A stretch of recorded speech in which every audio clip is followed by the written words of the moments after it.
Perfecto. Bueno, pues nada, pues aquí estamos en una nueva sesión, hoy un día muy especial. Tenemos al maestro Pablo Janiszewski, que sabéis todos pues el mucho afecto que le tengo y lo mucho que recomiendo pues su magisterio, porque me parece pues probablemente pues, la voz más ilustre en nuestro gremio. ¿M?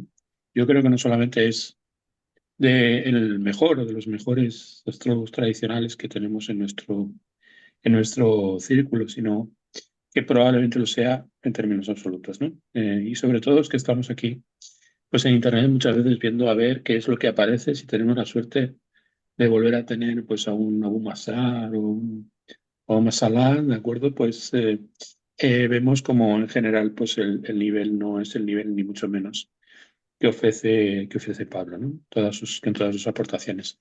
Bueno, lo tenemos hoy aquí. Hola Pablo, ¿qué tal?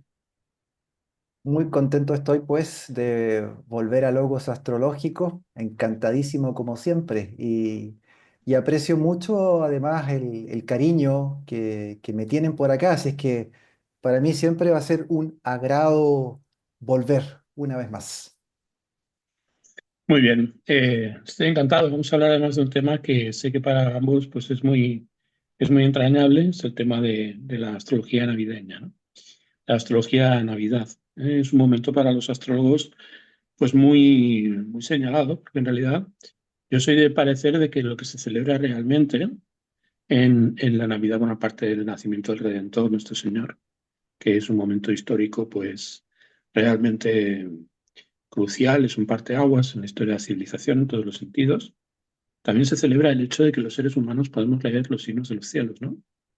Y que Y el enviado es, de los cielos vino pues a través pues del lenguaje de las estrellas, que es un lenguaje que nos da mucho, nos capacita. No me gusta la palabra empoderamiento, es una de esas palabras que me repugnan, ¿no? Pero a mí ciertamente nos también. capacita.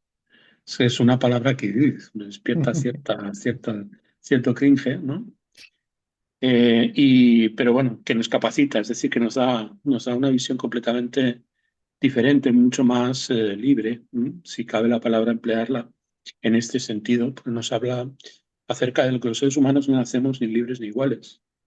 Sí, bueno, no somos iguales, evidentemente, y la libertad pues es una conquista, y lo sabemos, ¿no? Es el camino de los cielos liberarse del condicionamiento, eso es lo que nos habla la carta, y Jesús pues quiso nacer a través del vientre de una mujer y quiso también pues verse sometido pues a los influjos de los astros, ¿eh? Y por lo tanto seguir el mismo camino del hombre pues hasta su apoteosis, hacia su redención y hacia su resurrección, que también es un momento pues que coincide pues con la fecha en que suele celebrarse la Navidad, que como sabemos pues es una fiesta heredada de las Saturnalias romanas, ¿no? Y por lo tanto el momento del Sol Invicto, ¿no? Es decir, también celebramos el Sol Invicto y por lo tanto celebramos una de las fiestas humanas ancestrales, ¿no? Es decir, una de las fiestas humanas que han estado siempre presentes pues, en la mitología de todos los pueblos y que nos acompañó pues, en los albores de la humanidad, ¿no? Los solsticios, tanto el solsticio de verano como como el solsticio de invierno, la puerta de los hombres y la puerta de los dioses, son dos momentos de gran importancia en todos los sentidos.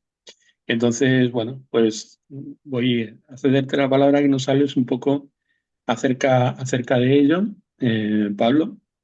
Y nada, pues adelante, coméntanos.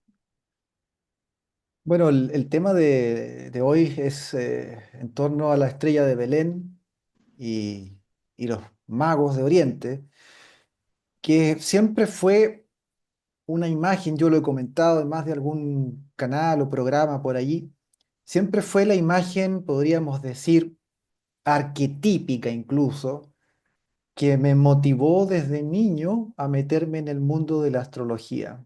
Porque esa imagen que yo veía generalmente en tarjetas navideñas, que en aquel tiempo, ¿no es cierto?, en los años 80 se estilaban mucho, hoy día ya casi no se ven. Bueno, en esas tarjetas de Navidad muchas veces se veía distintas formas de arte, ¿no? Que representaban a estos tres reyes magos a bordo de dromedarios, atravesando en la noche del desierto, camino a Jerusalén primero y luego a Belén, guiados por esta estrella. Y esa imagen a mí me pareció siempre tan evocadora, tan mágica, tan poderosa, que siempre preguntaba a mi padre por estos personajes y por esta historia. Y él lo que hizo fue llevarme directamente al texto fundante, ¿no? A esto que tengo acá, tengo acá la Biblia de Jerusalén. Después leeré el pasaje, de hecho, más adelante. La misma que uso yo. Sí, porque esta versión, de hecho, la Biblia de Jerusalén está considerada por la mayoría de los traductores, filólogos y eruditos bíblicos, ¿no? Como la traducción estándar para hacer estudios académicos. Entonces es una muy buena versión. ¿Y Yo, están de acuerdo, digamos? yo tengo la de Herder, precisamente, a lo mejor es la misma que la tuya. En este caso es de Desclé. De Schlebauer, sí. Sí. Y bueno, ahí están de acuerdo en todo caso respecto a esta muy buena versión los rabinos judíos para el Antiguo Testamento, con los teólogos católicos, los ortodoxos y los protestantes, que es una cosa muy rara de lograr. Bueno, lograron un consenso en la traducción académica, así que es una Sí, muy sí, sí. buena versión. Bueno, él fue y en ese momento me leyó el pasaje que está en el segundo capítulo del Evangelio de Mateo. Ahí está. Allí se cuenta esta historia. Y me la narra de una Biblia infantil que teníamos, que en ese momento, por lo que recuerdo, es la Biblia de las Américas, se llama, que es una traducción no muy buena, pero apta para que un niño la pueda comprender, ¿no? Y, y yo en esa historia entendí algo. Entendí lo que tú estabas señalando al principio, que es posible leer los signos de los tiempos y lo que ha de venir sobre el mundo a través del estudio de las estrellas. Y que había gente especializada que se dedicaba a eso y que eran capaces de seguir un astro por el desierto para encontrar a un rey sacerdote, a un Mesías, ¿no? En un territorio muy lejano de su patria. Y yo esa idea la encontré realmente fabulosa, me voló la cabeza. Con 7 años lo entendí esto, 7 años. Y a partir de ese momento, lo que yo pedía todas las Navidades, en Chile se usa más bien Santa Claus que los Reyes Magos, lo cual es una pena. Me encantaría que aquí los regalos repartieran los Reyes Magos, ¿no? Y yo pedía un telescopio, un telescopio, un telescopio porque yo quería observar las estrellas. Yo pensaba que observando las estrellas iba a poder adivinar algo, ¿no? Entender algo del porvenir. Y así yo quise emular a los Reyes Magos. Finalmente llegó el telescopio a los 10. Durante 3 años lo pedí hasta que llegó. Y eso inició un proceso, ¿no? Que derivó eventualmente en que yo me diese cuenta que en la astronomía no estaba lo que yo buscaba, porque en la astronomía no está la magia. En la astronomía simplemente hay leyes de gravitación universal, hay radiaciones electromagnéticas, hay corrimiento del rojo, la ley de Hubble-Lamaitre, expansión desde la teoría del Big Bang, ¿no es cierto? Etcétera, etcétera. Pero no hay magia, no hay predicción, no hay oráculo, ¿no? Y entonces comprendí que existía esta otra cosa, que es la astrología. ¿M? Y a los 12 años entonces me dediqué a aprenderla y a levantar mi propia natividad, siguiendo los procedimientos tradicionales a mano, ¿no? Con una tabla de casa y unas efemérides, ya está. Pero eso a partir de esta historia, ¿no?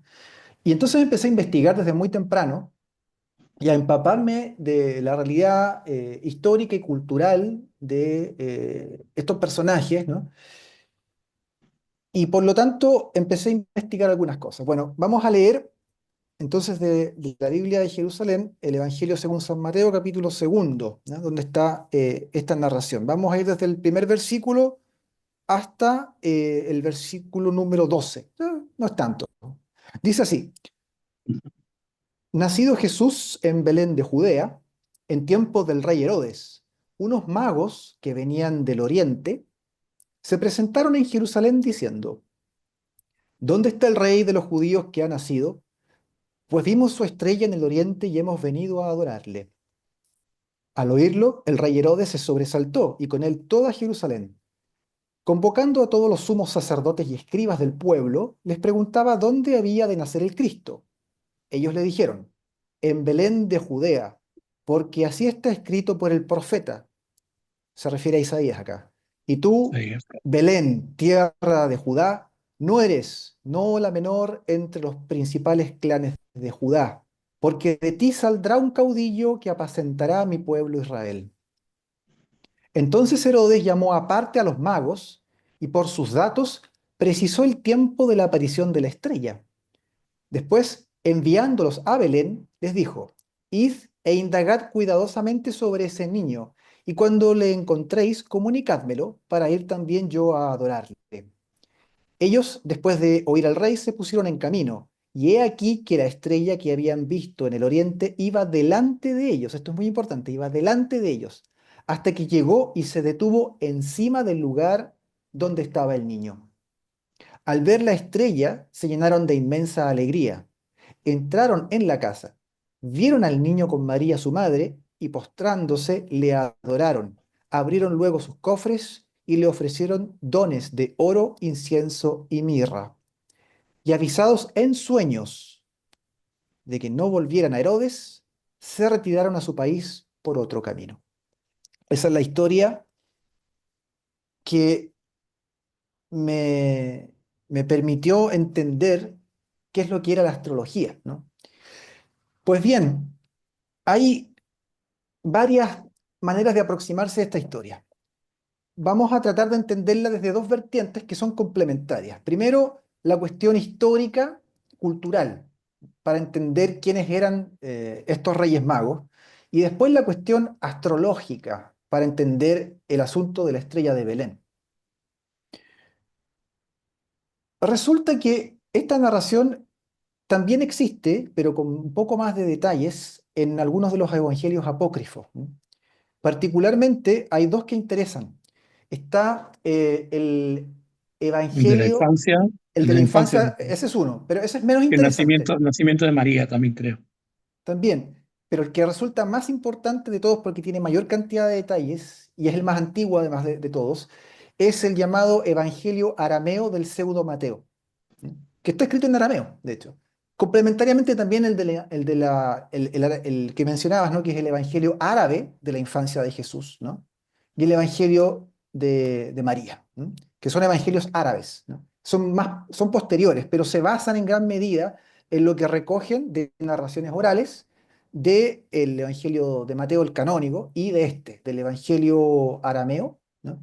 Del pseudo Mateo. Le llaman pseudo Mateo porque eventualmente no fue el apóstol de ese nombre el que lo escribió, pero tampoco, por cierto, escribió el canónigo Mateo, tampoco, ¿no? Entonces es un poco despectivo. A mí no me gusta llamarle así, pero es como los académicos le han titulado, ¿no? Allí se nos dan Me algunos contaron detalles. que ¿Sí? el Evangelio de Mateo fue escrito en griego aproximadamente sobre el 126, o sea, bastante Así después, es, bastante posterior. Así bastante es, posterior. Eso es totalmente imposible que fuera Mateo quien lo escribió. efectivamente, efectivamente.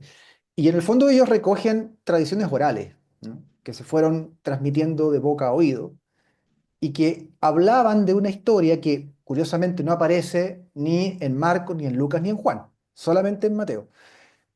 Pero esa historia es muy interesante porque pensemos, por ejemplo, que en el Antiguo Testamento tenemos Deuteronomio, antes de Deuteronomio tenemos a Levítico y tenemos también al libro de Isaías en el Tanaj. Los tres condenan la práctica de la astrología. Los tres. Tanto Mm. dos libros de la Torá como uno de los libros del Tanaj, de los profetas. Los astrólogos están condenados a las llamas, ¿ya? Y el arte de la astrología es visto por el pueblo hebreo, ¿no? Como una práctica de idólatras, de paganos, de politeístas, que está prohibida por las leyes de Dios, ¿no? Y esto contrasta muy fuertemente con estos evangelios, uno canónico y otros apócrifos, que le devuelven la dignidad a la astrología y hacen del astrólogo algo capital, porque pensemos que aparte de Jesús, digo, perdón, aparte de María y de José, los únicos que sabían quién era Jesús eran estos personajes paganos, entre Niños. comillas. ¿M? En realidad eran zoroastrianos, no exactamente paganos, ya hablaremos de eso, pero ellos reconocen al Mesías, ¿no? son los primeros en recibir entre los pueblos gentiles la buena nueva de que ha nacido el Redentor. ¿Mm? Entonces, bueno, ¿quiénes son estos personajes? Son astrólogos, ¿no? Y aquí está la cuestión. ¿Por qué decimos que son astrólogos? Bueno, hay que pensar lo que dice el texto bíblico. Dice en griego, Joinén, el griego antiguo clásico, ¿no? Dice, los describe no como reyes magos. Esto de que son reyes aparece después en leyendas medievales en Europa, ¿no? Que les ponen corona y los llaman magos en la Alta Edad Media, ¿no? Por ahí Creo, por el creo siglo que en griego, sexto. creo que en griego es magoi, Magí apo anatolón. Ese apoan, magoi se lee magí. Ahí hay un diptongo. El griego tiene mucho, el griego clásico tiene muchos diptongos, es una lengua preciosa, aglutinante, parecía un poquito al alemán en eso, o al sánscrito, ¿no? Aglutina y genera nuevos conceptos. Y tiene muchos diptongos. Entonces, ese magoi es magui, ¿eh? Magui apo anatolón, que significa magos de Oriente, literalmente. ¿Ya? No dice que sean reyes. Lo de reyes viene después, en el siglo sexto de nuestra era, al principio de la Edad Media, aparecen algunas cosas como, por ejemplo, el mosaico de los magos de la iglesia de en San Rávena, creo. Apolinar en Rávena, Italia, Rávena. y ahí aparecen, aparecen tres justamente, que es la representación gráfica de ese mosaico, la más antigua que tenemos de los magos, ¿no? Y se basan, curiosamente, a pesar de que es una iglesia católica, ¿no? Se basan en la descripción que realiza el Evangelio arameo del pseudo Mateo. ¿Por qué? Porque aparecen con gorro frigio, ¿no? O sea, un gorro propio de los cultos mistéricos propios de Frigia, que es una región que queda en una zona en el centro norte de Turquía, la actual Turquía, que en ese momento es Asia Menor, es Mitraicos, ¿no? exactamente, mitraicos, o Los, sea, los que persas. degollaban, los que hacían las grandes, los grandes holocaustos de toros, ¿no? Cortaban, y bueno, de hecho, los misterios de Mitra pues fueron los grandes rivales, ¿no? El nacimiento de la nueva religión cristiana, ¿no? Fueron los Efectivamente. grandes, efectivamente, ¿no? Y los gorros frigios que nosotros los conocemos por la Revolución Francesa, es decir, justamente Mm. todo, todo lo contrario, ¿no? En muchos sentidos, ¿no? Absolutamente lo contrario. Todo lo contrario. Pero ellos, bueno, lo representan así, ¿no? Con ese gorro frigio propio de los cultos orientales, que es la idea, ¿no? Sí, Los sí, cultos sí. mistéricos orientales, y particularmente persas, ¿no? Mitra es un dios persa del sol, adoptado por Ujú. los romanos después como culto mistérico, pero de origen persa. De hecho, Mitra aparece mencionado en el Rig Veda, llegó hasta la India, ¿no? Pero aparece en el Avesta, en el texto sagrado de los Mazdeos, ¿no? Por lo tanto, aparece entonces esa condición de sacerdotes orientales, de un culto mistérico de origen persa, y aparecen vestidos con pantalones. Eso es muy raro, porque hace 2000 años atrás los pantalones prácticamente no existían. La gente se vestía con túnicas o con faldones, los hombres, ¿no? Túnicas o faldones, pero no pantalones. Sin embargo, hace 2000 años se inventan los pantalones. ¿Y quién los inventó? Los inventa el imperio parto. ¿Quiénes eran los partos? Eran persas, una dinastía persa de una de las tribus persas que gobernaba en Persépolis. Si uno traza la línea, va de Jerusalén al oriente, lo que encuentra es Persépolis, el imperio parto, 2000 años atrás. Ellos vestían con pantalones, la clase alta, ¿no? De los partos. Y particularmente la aristocracia y los sacerdotes, que eran miembros de la casta más noble. Entonces ya empezamos a tener alguna De idea. todas maneras, hay una cosa que es curiosa porque es cierto, los partos en aquellos momentos eran pues la tribu dominante, pero según tengo entendido, bueno, siempre los llamaban los Magoi, ¿no? Pero es que en Magí, ¿no? Como tú dices, Mm. eran medos, ¿no? Y además, pues entraron un poco a calzador pues en la religión zoroastriana, ¿no? Y Exactamente. Zoroastro los veía con malos ojos, ¿no? Lo que pasa es que acabaron siendo asimilados, ¿no? Hasta cierto Mm. punto en esta antigua, y bueno, empezaron pues antes, ya existían como vaticinadores antes de Zoroastro, ¿no? Claro, Es decir, porque es un culto muy antiguo. el culto que ellos Antiquísimo. practicaban, mucho más antiguo que el propio Zoroastro, ¿no? Sí. De hecho, los medos ya practicaban una religión politeísta, ¿no? Que luego va a ser reformada por Zaratustra o Zoroastro para llevarla hacia el monoteísmo de Ahura Mazda, ¿no? Pero los antiguos dioses que adoraban los persas pasan a ser una suerte de demonios, se les llama daevas Además, en la lengua del Avéstico, los daevas, ¿no? Que está relacionado con el sánscrito deva, que son los dioses, ¿no? Los daevas en el Avéstico, que es el persa antiguo. Y luego esa religión, que es monoteísta, la de Zoroastro, ¿no? El mazdeísmo, va a sufrir también cierto retroceso, digamos así, porque la zona de Persia va a ser conquistada por Alejandro Magno y helenizada, y el helenismo va a reintroducir formas paganas, ¿no? En el marco persa, y luego entonces muchos de esos daevas son reintroducidos, como Mitra, por ejemplo, reintroducidos en el culto imperial a través del imperio parto, precisamente, ¿no? Entonces, por eso los medos veían con mucha desconfianza a los partos, pero los partos eran persas, eran otra tribu que gobernaba, que tenía el poder político al final, y los medos estaban sometidos a ellos, si bien trataban de preservar, aunque no con mucho éxito, una religión que ya se estaba mezclando nuevamente con el paganismo helenizado, ¿no? Y el mazdeísmo que tenemos al día de hoy es una reformulación, una especie de gran reforma para tratar de volver a un monoteísmo más puro, ¿no?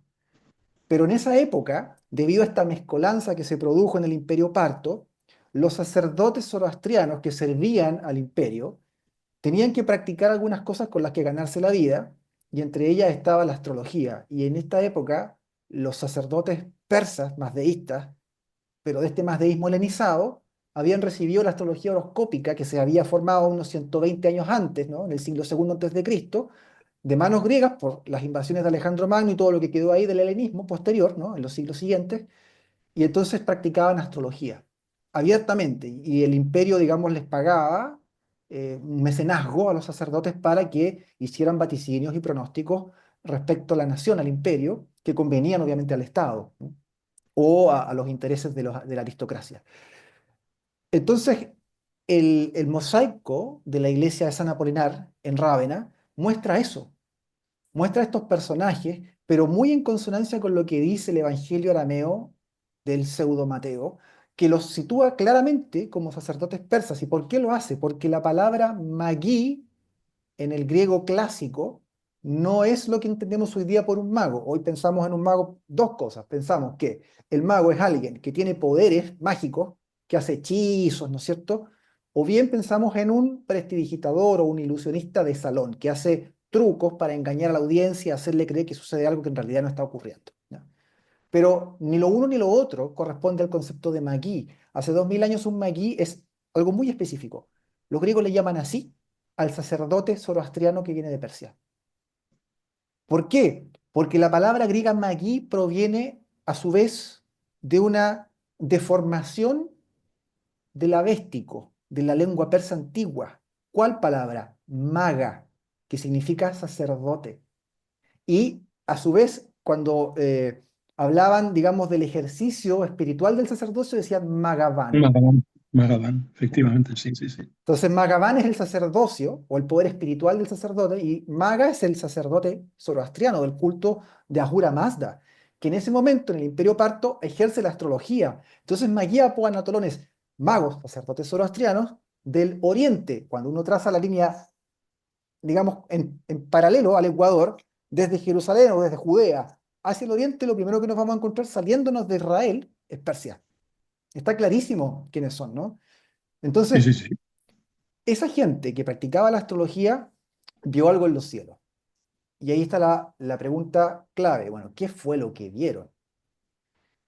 Hay cinco hipótesis posibles, que son las clásicas, ¿no? Hay tres de ellas que son corroborables, verificables en términos astronómicos, y hay dos que no son verificables para nada porque tienen un contenido, digamos así, mágico religioso. Vayamos primero por estas últimas. Como no son verificables, no nos podemos hacer cargo de ellas. La primera es la teoría oficial de la Iglesia, tanto católica, ortodoxa, copta y las protestantes, ¿no? Ellos no quieren admitir que la estrella de Belén era una estrella. A pesar de que claramente el Evangelio le llama aster. Esa es la palabra que usa, dice aster, que significa estrella en griego. No dice luz. Habría dicho, por ejemplo, fos, si quisiera decir luz, fos, ¿no? Pero no, dice claro, aster, estrella, vale. Ellos dicen, no, no era una estrella. ¿Por qué? Porque si admiten que era una estrella o un astro, tendrían que admitir que los Reyes Magos eran astrólogos.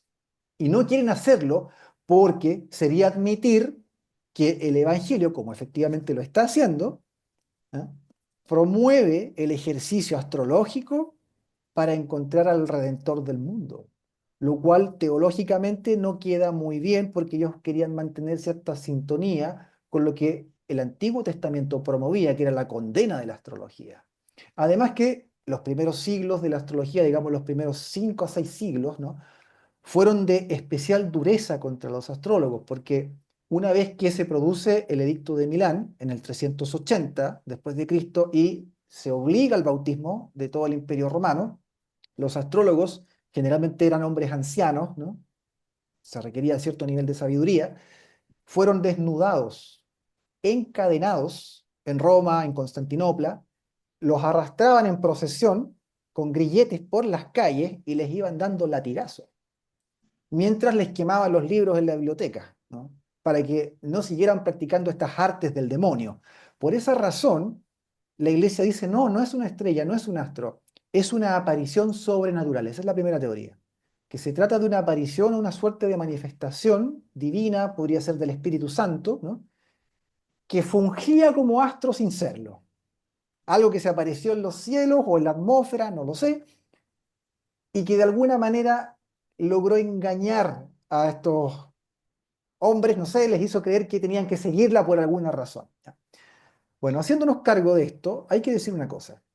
Los astrólogos, tú y yo lo sabemos perfectamente bien, si aparece algo en los cielos, digamos, algo que parece una estrella sin serlo, ¿ya? Pero algo que aparece en los cielos, eso significa desorden, implica romper la armonía mundi.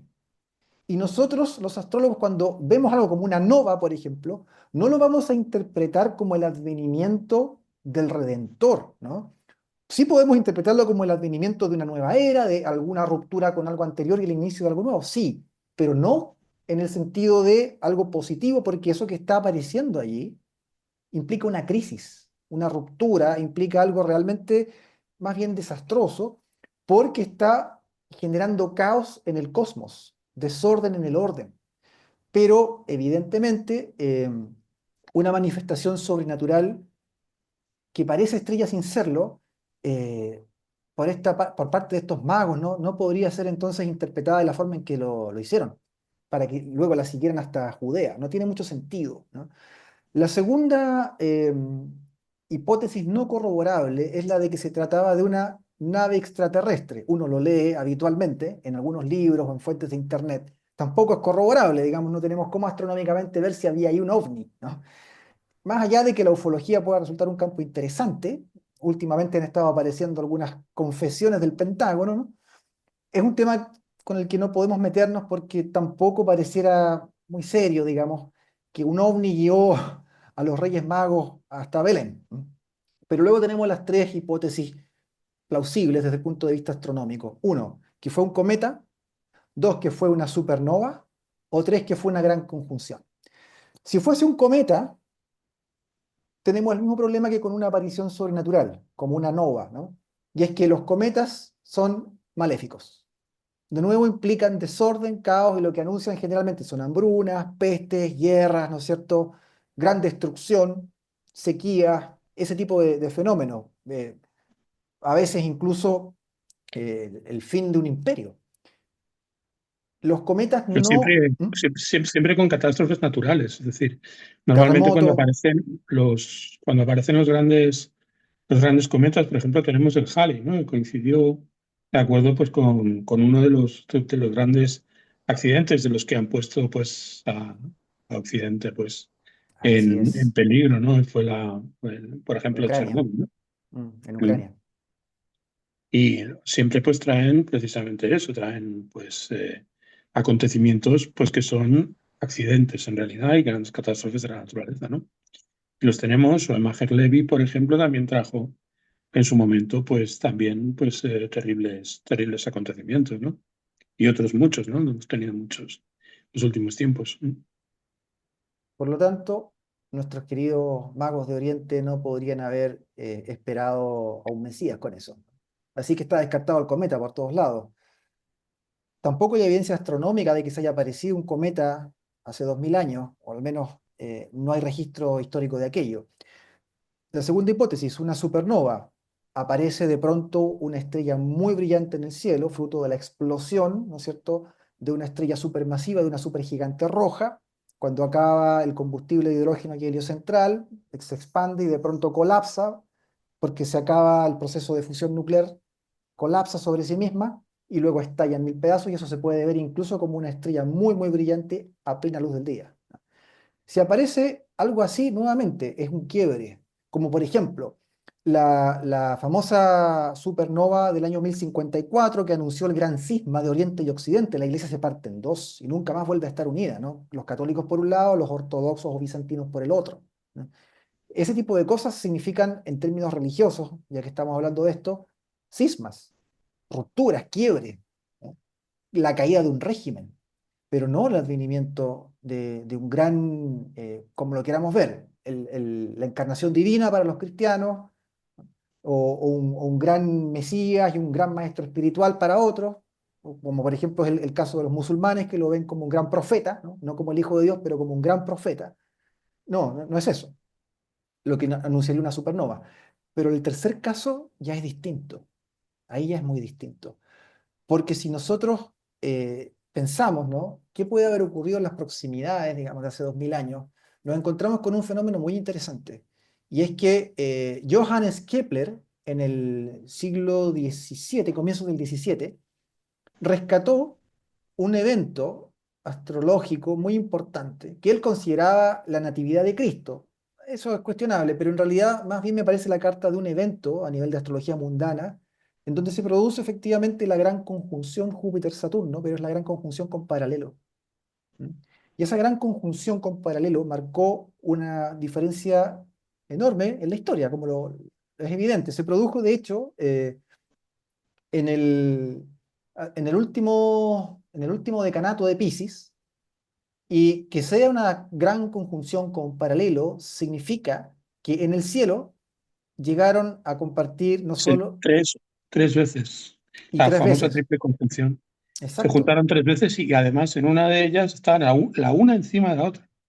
exacto, ahí en esa oportunidad es cuando se produce gran conjunción con paralelo, es decir, tenemos misma longitud zodiacal y misma Y misma latitud y zodiacal. misma O latitud. sea, se ven como una sola gran estrella. Están tan cerca que el ojo no lo puede distinguir y parece un gran astro. Y ese fenómeno es extraordinario, que se volvió a producir, por cierto, a esta gran conjunción con paralelo, pero en el grado cero de Acuario ahora, el 21 de diciembre del 2020, ¿no? Con el Ujú. cambio de triplicidad. De hecho, Y esta vaya. es una de las primeras cosas que nosotros en Logos Astrológicos enseñamos, los ciclos celíacos de los planetas, el Mm. movimiento de los planetas cuando están rápidos, cuando están retrógrados, cuando están en elevación acronical, cuando están diurnos, cuando están nocturnos. Y ahí pues se ve pues claramente, y una de las cosas pues que indican es que si se produjo en esa posición, sí que ciertamente como indicas, en el último decanato de Piscis en el año, creo que es en verano, de acuerdo, del año 7 Así antes de es. Cristo, efectivamente. Entonces, solamente pudo ser en verano, es decir, solamente pudo ser con el Sol pues en oposición a esa Mm. posición. Es decir, o en Virgo, o en Leo, o En en... Leo, en Leo. Estaba en Leo. y- No alcanza a ser oposición porque estaba, claro, en un signo de inconjunción, pero cerca, ¿no? En aversión a Piscis, pero fue en Leo. Y de hecho, sabemos que tiene que haber sido en verano por un dato muy importante. Y es que eh, el mismo Evangelio nos narra que se les aparecieron unos ángeles a los pastores y les avisaron, y los pastores fueron a adorarles. Porque estos pastores estaban en el descampado en plena noche. Esto fue, el nacimiento se nos dice que fue, la tradición habla de que fue cerca de la medianoche, o pasado la medianoche, ¿no? Pero fue ya tarde, tarde. Y entonces los pastores vienen a adorar al niño porque se les aparece en el campo. Estaban con los animales, pastando. En el Medio En Oriente verano. En verano. tiene que ser En verano, verano. exacto. Solo puede ser verano, porque de otra manera estás a resguardo en la noche, hace mucho frío, ¿no? Es el desierto, es un frío espantoso, tienes que estar a resguardo, es verano. Por eso están con los animales afuera, ¿no? Ya tenemos un dato ahí. Y lo otro es que esta conclusión que tú dices, claro, avanzó, retrogradó 3 veces, pero una de ellas se, se produjo como unión corporal perfecta a la visualidad, ¿eh? Y en Piscis.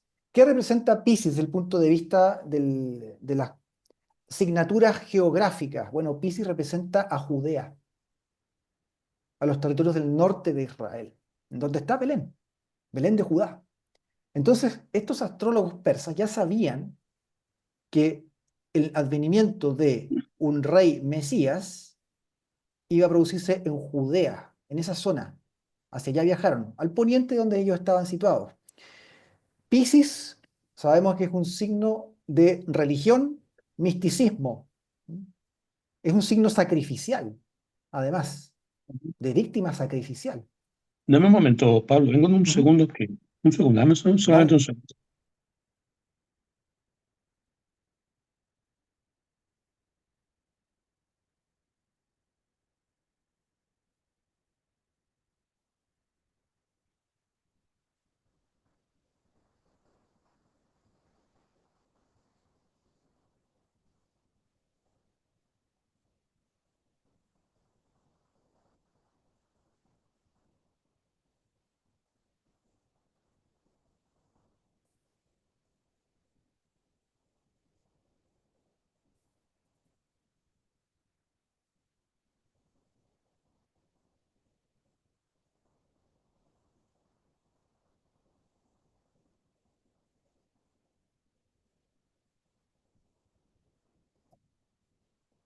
Aquí estoy otra vez.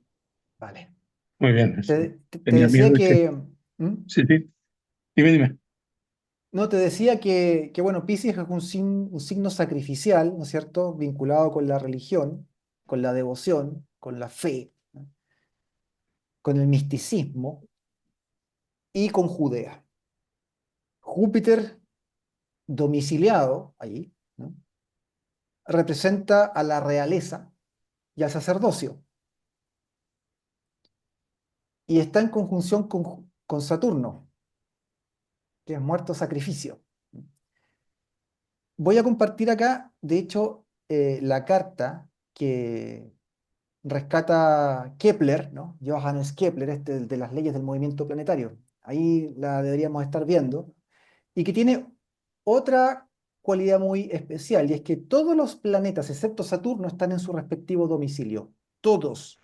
La Luna la tenemos acá, bueno, el ascendente eh, a 6 grados de Cáncer, la tenemos en su domicilio de Cáncer. Tenemos al Sol en Leo, como yo comentaba antes, a Mercurio en Virgo, tenemos a Venus en Libra, tenemos a Marte en Escorpio y Júpiter en Piscis. No solamente Saturno queda afuera porque está dentro de esta conjunción. Esta es la carta que Kepler promovía como natividad de Cristo. Más bien es uno de los, probablemente la carta que elaboraron, ¿no?, y que levantaron los magos de Persia para hacer el pronóstico y decidirse a viajar. Y está calculada, como pueden ver acá, para un día sábado, un Shabbat, 22 de agosto del año 7 antes de Cristo, como tú mencionabas, en Belén de Judá, para las 1:34 de la madrugada, hora del meridiano local. En ese momento no existen los usos horarios.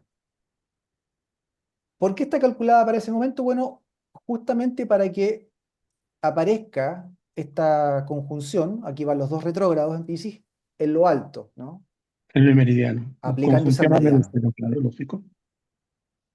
Cuando ocurre esto, cuando uno la levanta para esa hora, ¿no?, tenemos a la luna levantándose sobre el ascendente ya, a 4 grados, a punto de emerger. Recordemos que esta es una natividad, es un nacimiento, ¿no? Está Y la exalta Virgen a Júpiter. ahí, Exalta a Júpiter esa luna. y exactamente, ¿no? Y por lo tanto tenemos entonces el advenimiento, el nacimiento, ¿no?, de un De rey un- Mesías Sí, sí. en Judea. Esta fue la carta que seguramente han usado, ¿no?, los sacerdotes y astrólogos persas tiempo antes, para iniciar luego el viaje. ¿Mm?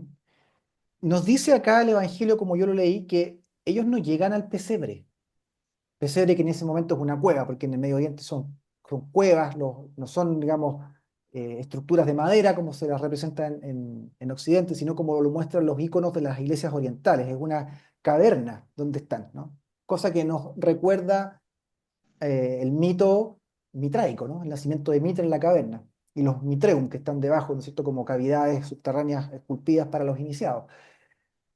Pero la cuestión es que nos dice que los Reyes Magos llegan a una casa y encuentran a María con el niño dentro de una casa. ¿Mm? Y que esa casa, llegan a ella porque le habían comunicado a Herodes, ¿no?, que venían buscando a este rey Mesías dentro de los territorios de Judea, pero ellos no sabían exactamente dónde. Entonces, como lo dice el Evangelio, Herodes consulta con los sacerdotes y escribas, y ellos le dicen que Isaías decía que iba a ser en Judea. Y esto se lo comunica a los magos, vayan a Judea. Ahí dicen nuestras profecías que van a ser este redentor. Y ahí van siguiendo, en las noches van observando la estrella, y dicen que la estrella avanzaba delante de ellos, el Evangelio de Mateo, y que de repente se detuvo sobre el lugar al que debían entrar. Aquí van retrógrados. Ambos planetas, a 22 de Piscis Júpiter, a 20 de Piscis Saturno, van extremadamente rápidos. Muy rápidos. Lo hicieron entonces en Capricornio o en Sagitario, lo hicieron. El Sol estaba en Sagitario cuando eso pasó.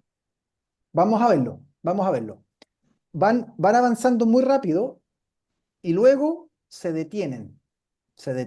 pero se detienen, falta todavía bastante, faltan varios meses para que eso ocurra, porque esos son planetas lentos, ¿no?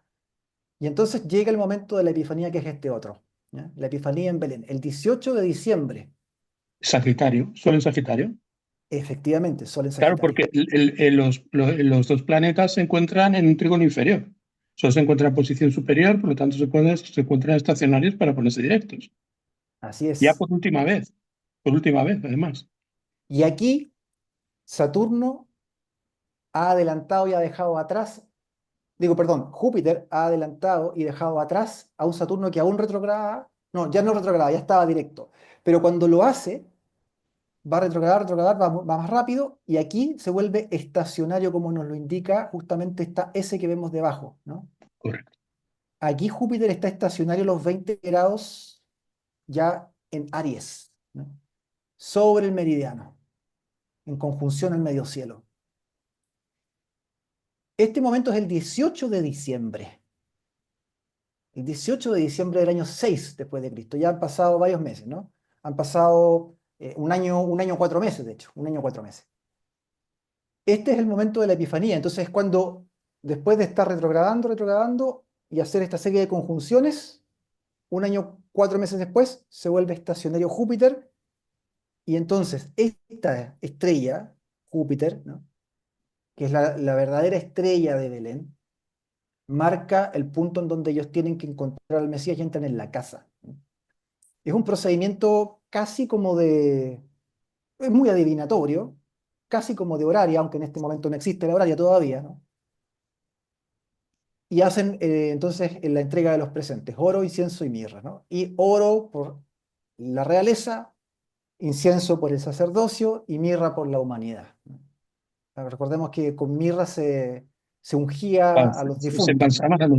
se embalsaban a los difuntos. Eso me lo Así es. explicaba mi abuela. Me decía, oro como rey, incienso como Dios, que a los Mm, dioses se les...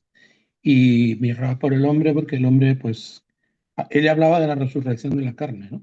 Hablaba de la carne, sí, que es la apoteosis del ser humano, ¿no?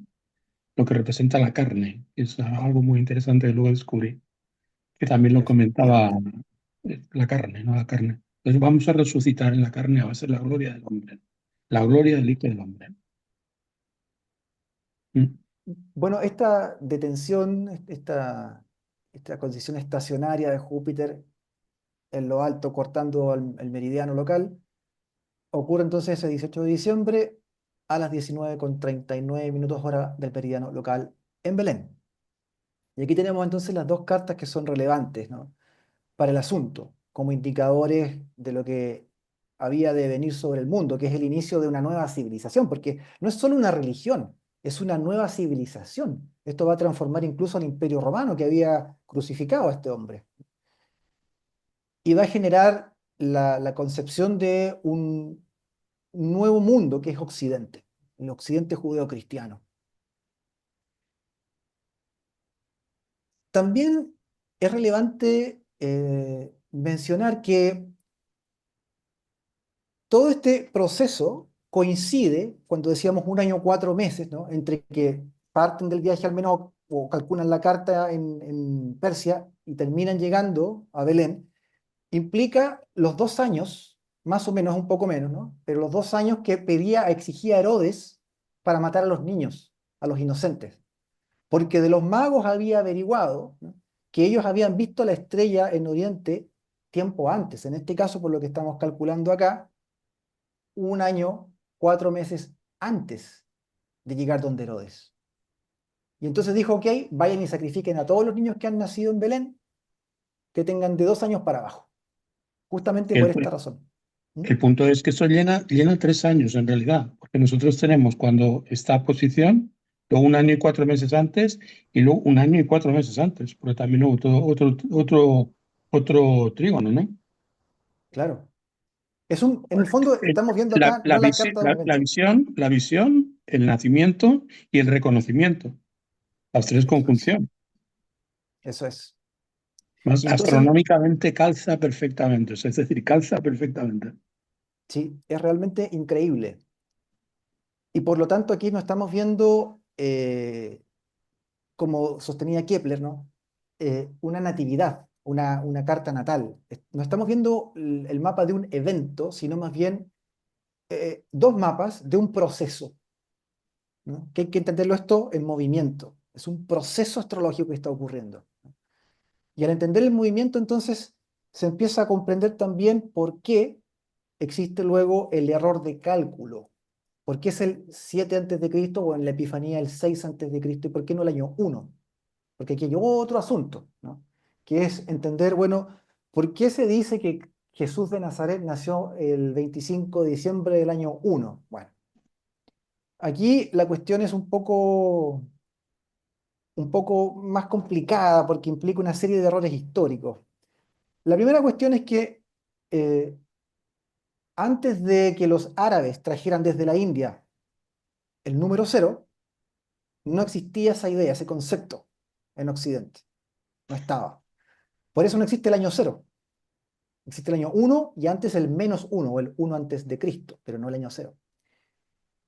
¿Quién hizo el cálculo? Bueno, el Papa de aquel entonces le pide a un monje bizantino, que también era matemático y astrónomo, que se llamaba Dionisio el Exiguo, y le pide que calcule, de acuerdo a lo que indica la Biblia, cuánto tiempo había transcurrido desde el nacimiento del Mesías. Y aquí Dionisio el Exiguo comete varios errores, porque se sabía, por lo que indicaban los textos bíblicos, que Jesús había nacido en, en Israel o en Palestina bajo el reinado del emperador Augusto. Recordemos que en ese momento todos los territorios judíos son parte del Imperio Romano, son una colonia.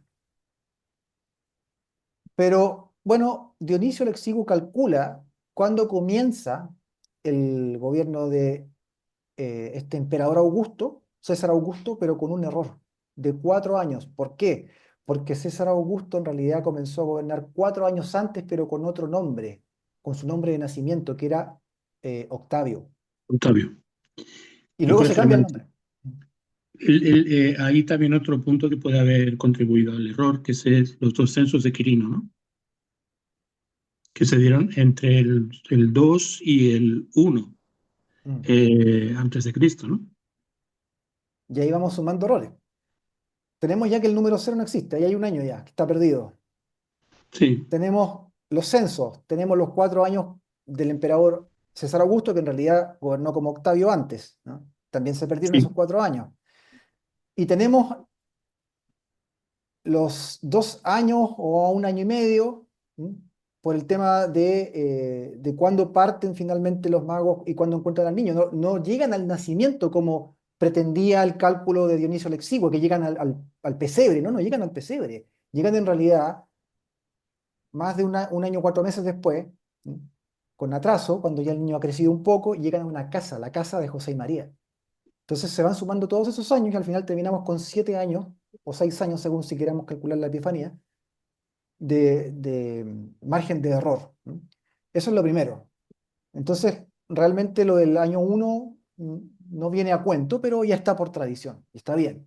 Y lo del 25 de diciembre, en vez de poner, por ejemplo, como quería Kepler el 22 de agosto, fue el reemplazo del famoso dies, eh, dies Solis Invicti, el Día del Sol Invicto, que se celebraba justamente en Roma, el 25 de diciembre, que era el nacimiento del Sol Invicto, que ha triunfado después de la oscura y larga noche del solsticio de invierno boreal, 21 de diciembre, o a sus alrededores, donde el sol está muy débil, ¿verdad? El día es muy corto, hace mucho frío, triunfa la noche, pero después en los días siguientes, poquito a poco, empieza a ganar nuevamente declinación sur el Sol en su salida y puesta, y empiezan a aumentar gradualmente los días. Entonces, donde ya se notaba mucho, mucho, mucho, era 3 o 4 días después del solsticio de invierno, y ese era el 25. Entonces se celebraba el Dies Natalis Solis Son Invicti, ¿no? por los El días, por día, los días, la semana de Pagomenal, ¿no? exactamente. Los días epagomenales, que hay que tenerlos siempre muy presentes, ¿no? Porque hay que tener en cuenta que nosotros tenemos 360 giros del Sol, ¿no? Y el Sol no hace un grado todos los días, con lo cual tenemos que ajustar esos 5 días correspondientes, ¿no?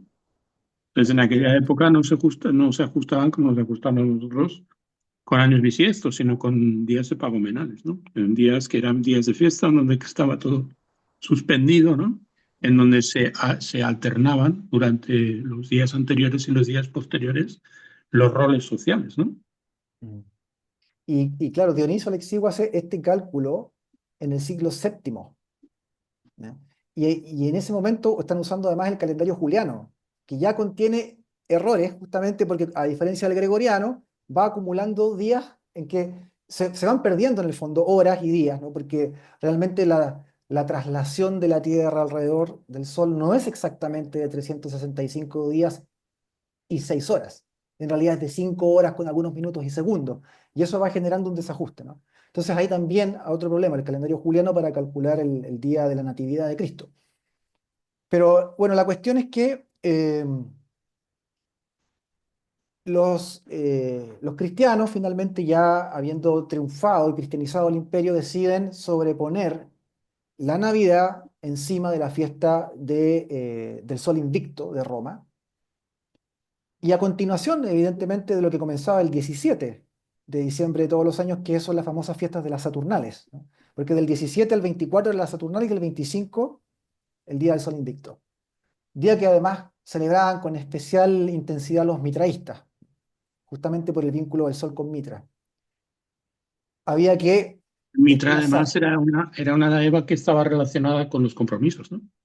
Con los contratos y los compromisos, que era, de hecho, pues era la famosa testificación, ¿no?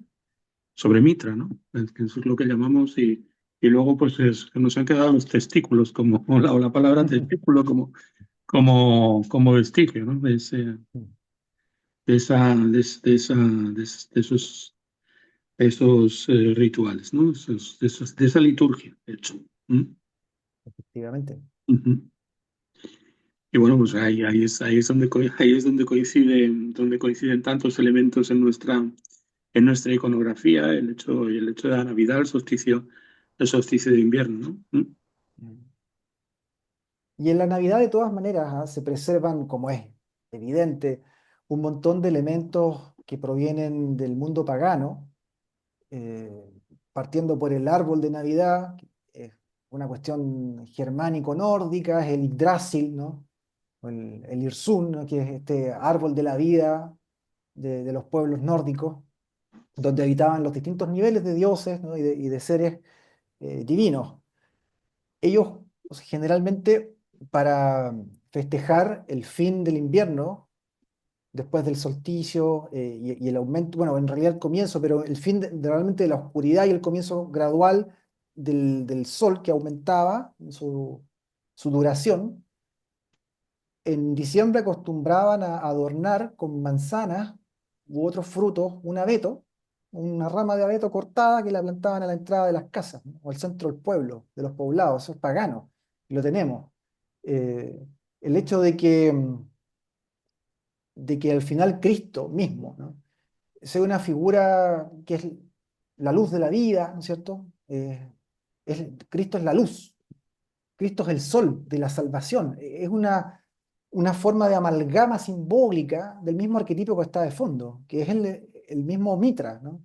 O el mismo Apolo, ¿no? Estas deidades solares de muerte y resurrección.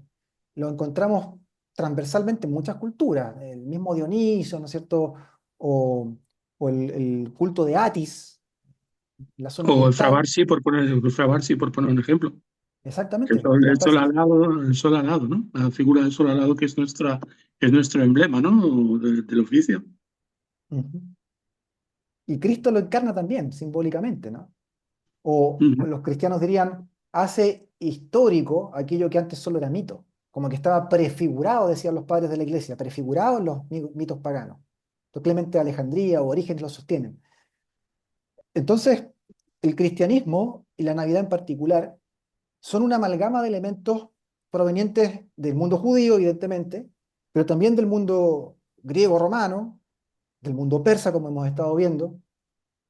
Tiene elementos finalmente de todo lo que fueron las antiguas religiones mistéricas de la cuenca del Mediterráneo, por esta muerte y resurrección simbólica que se practicaba en los cultos iniciáticos. Y de hecho el cristianismo en sus primeros 3 siglos se parecía mucho a una religión mistérica, ¿no?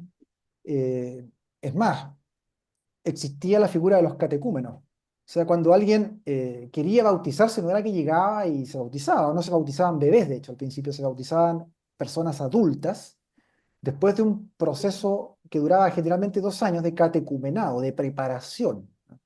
Y los catecúmenos, que todavía no estaban bautizados, pero pretendían ser parte de la iglesia, entraban a los templos, entraban, digamos, al inicio de la liturgia y escuchaban las primeras partes del misal, pero cuando el sacerdote avisaba que venía ahora la consagración, la transubstanciación del pan y el vino en carne y sangre de Cristo, entonces el gran misterio de la Eucaristía, los catecúmenos eran expulsados. Venían los parabolanos, que eran unas especies como de policías del obispo, ¿m? Vestían de negro, eran como una especie de monjes guerreros que había, y tomaban a los catecúmenos que se sentaban en la parte trasera de la iglesia y los sacaban de la nave. Cerraban las puertas y ellos se quedaban afuera en el pronaos, fuera de la iglesia, ¿no? En el, como en donde estaban digamos, las columnas de entrada, ahí afuera estaban. Y cerraban todas las puertas y ahí se procedía a la Eucaristía propiamente tal, y a la transubstanciación, porque era un misterio de carácter iniciático, que requería esos 2 años previos de catecumenado antes del bautismo para que tú pudieses después participar del misal completo y comulgar, ¿no? Entonces tenía mucho de esto y como se celebraba por la persecución, en gran parte en secreto, en catacumbas, ¿no? Se parecía mucho a los cultos iniciáticos como el de Mitra, como la religión isíaca, de esta Isis romanizada que se practicaba en Roma, proveniente obviamente de Egipto, pero ya pasada por la cultura romana, o, por ejemplo, el culto de Adonis, que también es un culto de muerte y resurrección que practicaban las mujeres romanas, ¿no?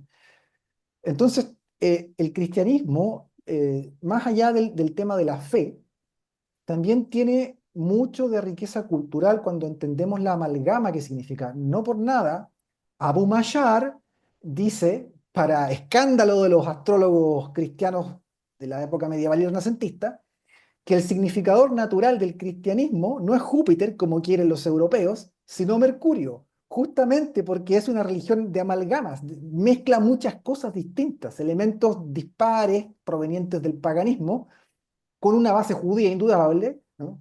Y que genera entonces una especie de collage, ¿no? Una mixtura que el musulmán ve como una impureza, como algo, digamos, distorsionado desde la revelación divina, pero ahí está, ¿no? Es Mercurio el significador de los cristianos, dicen los astrólogos musulmanes.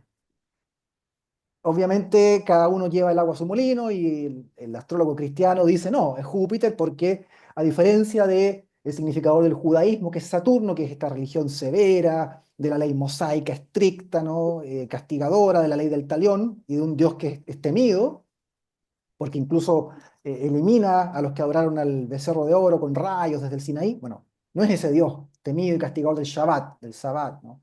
El Dios Saturno, sino que es un Dios de misericordia, el Dios del Evangelio, el Cristo, el Dios encarnado que trae el perdón de los pecados, ¿no? Que le predica a las prostitutas, a los publicanos, a la gente simple, a los pescadores, ¿no? No es este Dios que trae el castigo y el juicio, sino más bien la misericordia y el perdón. Así que Júpiter, ¿no? El cristianismo. Y ahí la discusión no va a terminar nunca. Y para muchos el escándalo de que sea Venus, ¿no? La significadora El Islam. del Islam, ¿no? El Cuando hecho debería de que ser con la Marte, égira, dicen. Marte. curiosamente con la égira, Venus estaba en Escorpio, quiero recordar, Sí. precisamente. Y de hecho yo tengo a Venus en Escorpio en conjunción con Júpiter, y es una cosa pues que me llamó mucho la atención. Yo tengo una conjunción de benéficos en el ángulo, en el grado 27, en conjunción con Mungul, además, que es una estrella fija de Venus y Júpiter, ¿no? Que además pues, que coincide pues, con el inicio de la égira, que también se produce en una conjunción de Venus y Júpiter en Escorpio. Es una cosa que me tocó mucho cuando la leí, ¿no? En textos clásicos, en textos árabes, ¿no? Mm. Bueno, pero los astrólogos cristianos de todas maneras le han dado una vuelta de tuerca a eso de Venus para el Islam y han dicho que sí, está bien, no, no será Marte por la yihad, será Venus para el Islam por la lujuria de los musulmanes que pueden tener hasta 4 esposas por hombre, ¿no? Y porque es una religión que el Corán le promete las huríes, ¿no? Estas vírgenes del paraíso a los mártires y a los que se sacrifiquen por la causa de la yihad. Entonces le dan esas vueltas, ¿no? Pero que son, bueno, cuestiones interesadas propias de las discusiones teológicas, de los debates que se dieron en la Edad Media, que fueron muy feroces. En el marco de las cruzadas también todo esto se volvió bastante álgido, ¿no? La temperatura subió mucho. Pero volviendo, digamos, al asunto nuestro, entonces, quizás una cosa que podríamos mencionar como para ir cerrando, es que estos Magía Poganatolón, estos magos de Oriente, tenían además en sus propias escrituras, en el Zend-Avesta, algo muy importante, la figura del Saoshyant. El Saoshyant es una cosa así parecida, ¿no? Como el Mesías judío. Es el equivalente. Saoshyant en la lengua véstica se puede traducir literalmente como benefactor o el que hace el bien, el benefactor. Pero es una figura mesiánica que se supone que va a llegar al final de los tiempos, cuando ya estemos en una época de gran degeneración, de caos, de inmoralidad, de destrucción, de muerte, donde ya nadie le rinda culto a Dios, todos se hayan olvidado, salvo unos pocos fieles que van a estar muy reducidos y perseguidos. Y en ese momento, entonces, ha de llegar el Saoshyant, este redentor universal, que esto es muy importante, es un redentor universal porque a diferencia del Mesías hebreo, del Mesías judío, que es un Mesías, un redentor para el pueblo judío, es judío para los judíos, ¿no? Que ya hubo uno.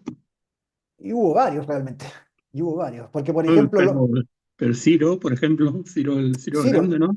justamente ese Fue fue el más importante porque en el 537 antes de Cristo los libera del cautiverio en Babilonia y ahí, claro, le dicen, él entonces cumplió las profecías que decían los profetas que nos iban a liberar de este suplicio, iba a llegar alguien de parte de Dios que nos liberaba, ¿no? Y ese fue Ciro, pero bueno, Ciro, ¿qué es lo que era? Un persa, justamente, como los Reyes Magos, ¿no? Entonces le llaman Mesías, Mesías. Pero ya en la época de Cristo, o sea, estamos hablando 500 años después de aquel episodio, ellos seguían esperando al Mesías, ¿no? Al Mesías.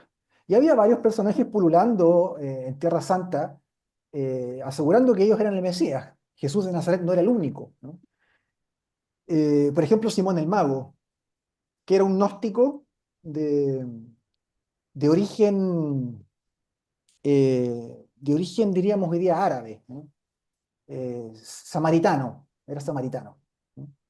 Y él también aseguraba ser el Mesías, pero no lo reconocen, obviamente porque él no es judío, es samaritano, que es considerado un pueblo maldito para los judíos, ¿no? A Jesús tampoco lo reconocen. ¿Por qué? Entre otras cosas porque no viene a traer una salvación política militar, que es la que ellos esperaban. Viene a traer una salvación espiritual. Y termina al final enviando a sus discípulos a predicarle a los gentiles, a todos los pueblos de la tierra, no solamente a los judíos.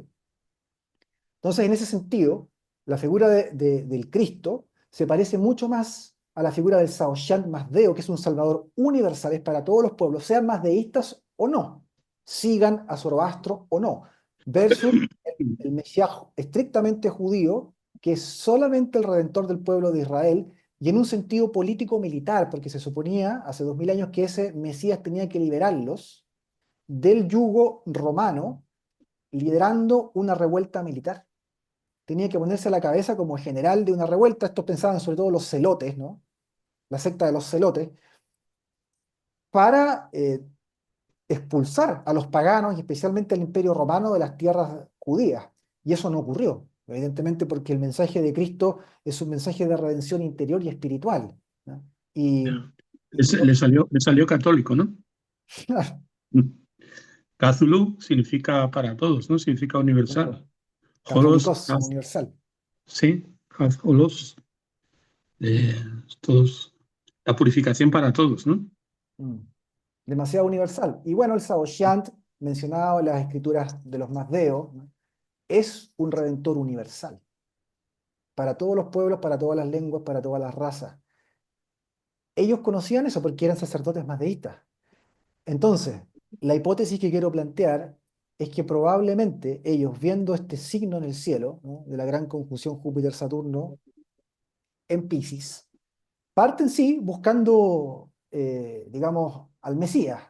Pero cuando tú quieres entender lo ajeno, en este caso lo judío, que te resulta distinto o desconocido, siempre vas a usar como matriz cognitiva lo propio, lo conocido. Tú entiendes lo ajeno a partir de lo propio, entiendes lo desconocido a partir de lo conocido, por analogía, y te empiezas a aproximar gradualmente, ¿no? Porque se parece en algo, tú puedes empezar a entender. La matriz cognitiva que de seguro tenían en la cabeza era justamente la del Saoshyant, el Salvador Universal, que está profetizado en los textos sagrados del zoroastrismo. Entonces parten a Judea buscando a su Saoshyant, o a una forma de Saoshyant, de redentor o salvador de la humanidad, que no solamente de los zoroastrianos, usando la astrología, y esto termina siendo escrito tras la transmisión oral en un evangelio canónico, donde los astrólogos son protagonistas de una de las historias más bonitas del Nuevo Testamento, y eso hace, a mi juicio, que la astrología tenga un rol preponderante cada Navidad. Fue esa misma astrología que yo intuía de niño, simplemente la que me terminó metiendo de lleno a este oficio maravilloso. Y eso mismo es lo que quisiera hoy día transmitirles, ya que estamos a puertas, ¿no?, de una nueva celebración navideña, a nuestros oyentes. Cuando estén ahí mirando el nacimiento con la estrella sobre el pesebre, cuando vean estas tres figuritas de yeso pintado ahí, y ojalá que todos tengan un pesebre en casa o un ícono ortodoxo bizantino de la natividad también, acuérdense de esto que hemos conversado hoy día. Cuando vean también el árbol de Navidad, el Yggdrasil de los paganos nórdicos, ¿no?, con la estrella arriba. Recuérdense de la gran conjunción de Júpiter y Saturno y del rol que juega la astrología dentro de esta historia, dentro del reconocimiento de la presentación al mundo del Mesías, la Epifanía, y quiénes fueron los que estuvieron ahí para reconocerlo por medio del arte astrológico. Pues los magi, ¿no? Los magos. Esto, aunque le duela al obispo o a los obispos, es la realidad innegable que de hecho los principales filólogos y estudiosos bíblicos reconocen, porque lo que yo he presentado aquí no es algo, digamos, heterodoxo, ¿no?, o marginal. Los estudios bíblicos han llegado a esta conclusión que, por supuesto, a muchos teólogos o sacerdotes les incomoda, quisieran creer que es una manifestación sobrenatural del Espíritu Santo en los cielos, pero no lo es, ¿no? Porque la astrología estaba muy de moda hace 2000 años, y es más, la astrología había influido poderosamente los cultos, tanto los oficiales como los mistéricos, más esotéricos, digamos, en toda la cuenca del Mediterráneo. De hecho, en el mismo mitraísmo que tú mencionabas, los 7 grados de iniciación ascendente, ¿no? Estaban vinculados con los 7 planetas en el orden caldeo. Era así, efectivamente. Y los ibas cibulares, ascendiendo. se dice que a mí mi abuela me contaba un cuento maravilloso que, bueno, que es muy reciente, es final del siglo XIX, que es, no sé si lo conoces, Artaban, el cuarto rey mago. Oh, es precioso. De hecho, vi una animación un día de este cuento. Maravilloso. Me lo contaba mi abuela cuando era pequeño y me emocionaba mucho. Y luego también hay otro factor muy importante. Yo recuerdas que te comenté que mis ancestros habían sido alfareros. ¿M? Mm. Bueno, aparte de que los esenios también eran alfareros, ¿no? Sabemos que pues, muy probablemente Jesús pues era esenio. Te voy a presentar a mi tatarabuelo para que lo veas. Voy a compartir una foto de él y luego vas a ver a qué se dedicaba.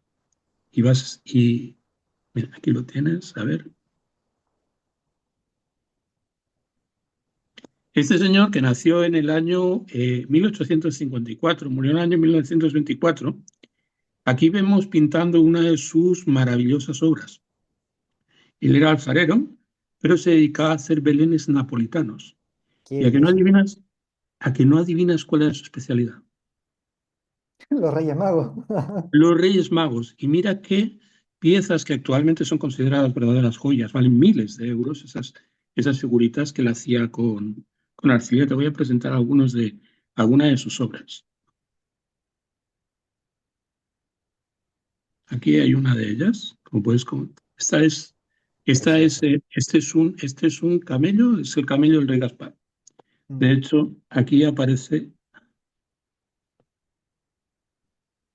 Salvador Masdeu, lo podéis ver, todos los que estáis, podéis acceder a ello a través de internet, porque en todos los foros belenistas está. Está pues Melchor, Gaspar y Baltasar, representan el pez, la cabeza de un hombre y las garras de una fiera, ¿no?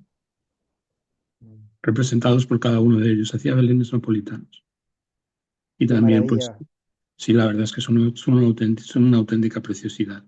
Hay, por ejemplo, también uno que me gusta especialmente. Aquí vemos pues las figuras de los pajes y bueno, evidentemente para mi familia hay que tener en cuenta que yo soy el primero de las 6 generaciones que no se llama Salvador. Es decir, todos se llamaban Salvador, Salvador Masdeu, Salvador Masdeu, Salvador Masdeu, y este Salvador es el penúltimo Salvador, antes de mi bisabuelo, que fue el primero que no se dedicó a a la alfarería, ¿no? Se hizo farmacéutico y, por cierto, murió en una Nochebuena. Murió en el año. Mi padre es hijo póstumo. Mi padre nació en el mes de febrero, nació pues con el sol en Piscis, y la muerte de mi bisabuelo, pues con un accidente relacionado pues con las drogas, ¿no? Pues murió una Nochebuena. ¿No? Y bueno, pues ya sabe mucha gente que yo nací el día más frío del siglo, ¿m? Un 5 de enero de 1971, al mediodía, y bueno, pues tengo pues a Acuario en el medio cielo, ¿no? Y al Sol pues en la casa 9 en conjunción con Vega, ¿no? Por lo tanto, para mí, pues todo lo relacionado pues con los Reyes Magos y es para mí tiene un fuerte raigambre. Siempre fue algo muy importante en mi vida y me marcó pues muchísimo, ¿no? Cuando empecé a ir a la universidad, empecé a interesarme muchísimo pues la astronomía y como te estaba comentando, una de las primeras cosas que enseñamos en Logos Astrológico a los novicios, a la gente que entra nueva, son precisamente los ciclos celíacos, es decir, cuando los planetas estacionan, dónde estacionan, y por lo tanto nosotros practicamos en realidad astronomía antes de hacer astrología, ¿no? Siempre. Y ahora precisamente estamos empezando en un grupo nuevo y estamos precisamente totalmente metidos en ello y es una visión que me entusiasma, ¿no? Entonces, pues participamos en ese sentido ambos de una pasión que nace de lo mismo. Hay que tener en cuenta, pues, es decir, tengo mi nombre, Alberto, pues procede de Albert, procede de que mi padre pues quiso ponerme el nombre de San Alberto Magno, que también es otra figura, Un pues astrólogo. otra figura pues ilustre de la historia de la astrología, ¿no? Que influyó además de manera decisiva pues en el desarrollo de la astrología de la cristiandad, ¿no? Entonces, en ese sentido, yo estoy imbuido por todas partes, me viene. De hecho, el obstetra que me trajo al mundo se llamaba de apellido Gaspar, por cierto, se llamaba Andrés Gaspar. ¿Mm? A propósito de eso, de Gaspar y de los nombres, ¿de dónde sale? Eso no lo mencioné y quizás sea interesante. Melchor, Baltasar y Gaspar, ¿no? ¿Y por qué son tres si el Evangelio no nos da nombres ni nos dice que son tres? Solo dice que son magos de Oriente y ya está. ¿No? Bueno, que son tres se deduce porque son tres los presentes, oro, mirra e incienso. De ahí se deduce. Pero los nombres aparecen por primera vez que se sepa en el que mencionaste tú, el Evangelio árabe de la infancia. Ahí aparecen en realidad, no, me corrijo, ahí aparece que son, ahí dice que son tres, ahí se supone que son tres.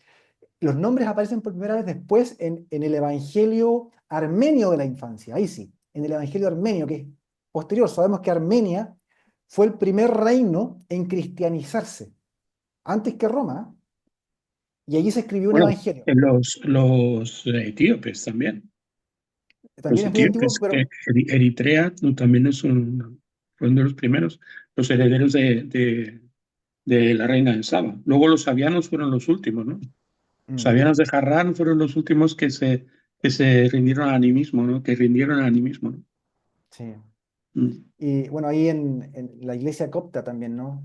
Los etíopes tienen los guardianes del Arca de la Alianza, por cierto. Efectivamente. Sí, sí, sí, sí. Pero bueno, en el Evangelio armenio de la infancia es donde por primera vez, junto con decir que eran tres, que eso ya venía del Evangelio árabe, se dicen los nombres. ¿No? Melchor, Gaspar, Baltasar. Ahí aparecen por primera vez.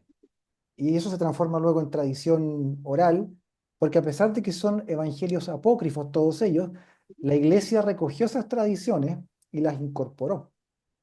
Y hoy día hay una iglesia, una catedral, que es la Catedral de Colonia en Alemania, que tiene un relicario adelante de oro precioso y dentro se asoman tres cráneos.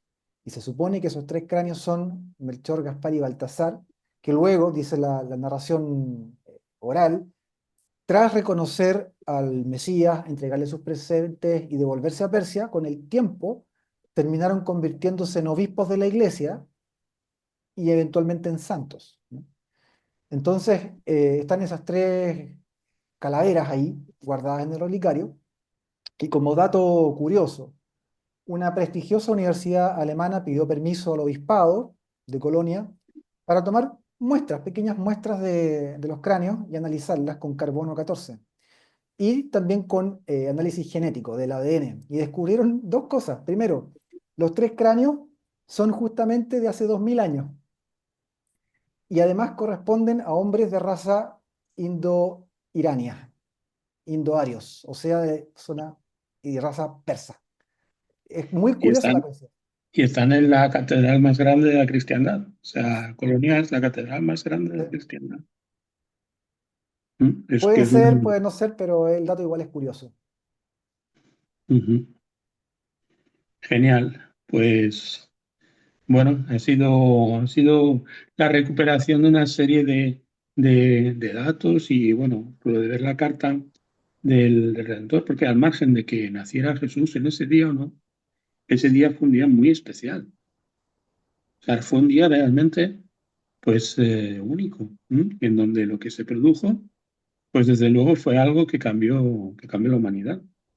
De hecho, una cosa pues que me queda pues como una cuenta pendiente es hacer el análisis de esa carta, ¿no? Hubiera sido asombroso, ¿no? Podríamos haberla hecho juntos el análisis técnico de la carta, haberla transmitido, ¿no? Lo que pasa es que no pensé que la fueras a aportar. Habrá oportunidad, seguro. Pues que a lo mejor el año que viene, más o menos por estas fiestas, sería genial, sería un placer y un honor para mí poder hacer esa carta pues a la limón contigo, ¿no? Muy bien, Pablo. Pues para mí ha sido un placer enorme, no te puedes ni imaginar. Siempre para mí es una fiesta Hay que tener en cuenta que el canal que nosotros tenemos es un canal bastante endogámico, ¿no? Somos aproximadamente unos 4.600, 4.500. La mayor parte de la gente que ve nuestros vídeos, prácticamente el 90% son personas suscritas, con lo cual a lo mejor somos quizás demasiado cerrados en el tipo de difusión que nosotros hacemos. Pero como te estaba comentando, pues por ejemplo, los vídeos en los que tú intervienes son los vídeos más vistos del canal y bueno, pues todo el mundo sabe, cito habitualmente tu magisterio, soy muy consciente de lo importante que es el papel que juegas en en nuestro mundo, en el mundo de la astrología tradicional y desde luego para mí pues es siempre un honor tenerte con nosotros. Además tenemos amigos en común. En general, normalmente cuando departimos, pues siempre nos reconocemos, ¿no? Muy bien. Pues nada, pues si te parece, lo dejamos aquí. Yo Y agradezco nada. muchísimo a todos los que han estado atentos, viendo y escuchando, y por supuesto a Albert por su gentil invitación, también por estas palabras siempre muy generosas de su parte. Yo no soy nada, yo no soy nadie, hago lo que me sale nada más de adentro, lo que es inevitable por destino, y Dios juzgará. ¿M? Pero bueno, espero que todos ustedes pasen una linda Nochebuena y una muy feliz Navidad, que sea una fiesta significativa, ¿eh? Porque en estos tiempos de tanta degradación cultural, de tanto retroceso, es súper importante que empecemos a recuperar tradiciones, que empecemos a recuperar y valorar raíces, ¿no? Y eso se logra por medio del conocimiento que te abre la conciencia a lo que has heredado para que lo protejas y lo puedas transmitir a la siguiente generación. No perdamos la belleza de nuestras tradiciones como occidentales porque realmente tienen muchísimo que enseñarnos y hay muchísima magia también que incorporar cuando vivimos estas fiestas con sentido, con significado y con comprensión. Eso es. Ujú. Una pregunta quiero hacerte antes de Ujú. finalizar. ¿Piensas como yo que ya ha nacido el Sayo Sean En nuestra época, de nuestros tiempos? yo pienso que aún falta, porque no hemos topado fondo, nos queda. No hemos visto todo el horror que nos queda por ver, para que sea el momento propicio del Shaoshan. Hemos visto de todas maneras un momento que para mí fue muy entristecedor, que es lo que yo llamo la extinción. Que nosotros vivimos en tiempos de prórroga, en una medida. El paso de la conjunción de los cronocratores, Mm, esta última conjunción marca un camino de no retorno para nuestra civilización. sí.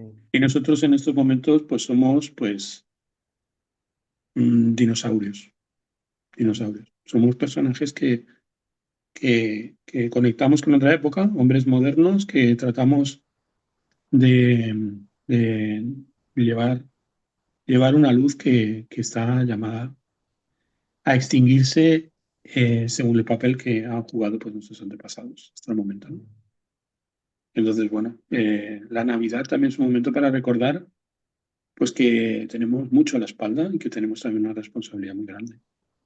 mm, Que llevamos pues la antorcha de un oficio pues que aunque nosotros vemos que en estos momentos la astrología tradicional, la astrología en general, como que parece que se está revitalizando y sobre todo la astrología tradicional, yo digo que esto no es astrología tradicional, que esto es tradicionalismo, que es otra cosa. mm, Los neotradicionalistas, como yo los denomino, ¿no? Es decir, hay un punto en el cual se ha perdido algo muy importante, que es las líneas de transmisión y sobre todo pues el respeto reverencial, es decir, la veneración hacia lo que es pues nuestro oficio y lo que representan.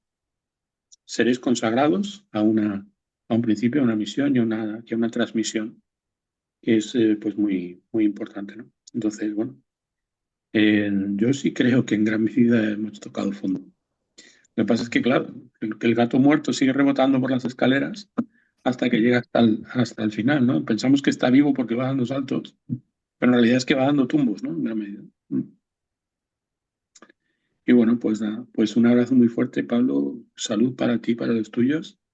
y que podamos vernos muchos años y compartir estos momentos pues, que son tan significativos para mí. Y también pues sé que gracias por el regalo que le has dado también a la gente de mi comunidad y estaremos pues en contacto. Un Vale, un abrazo, gran amigo. abrazo para todos. Feliz Navidad.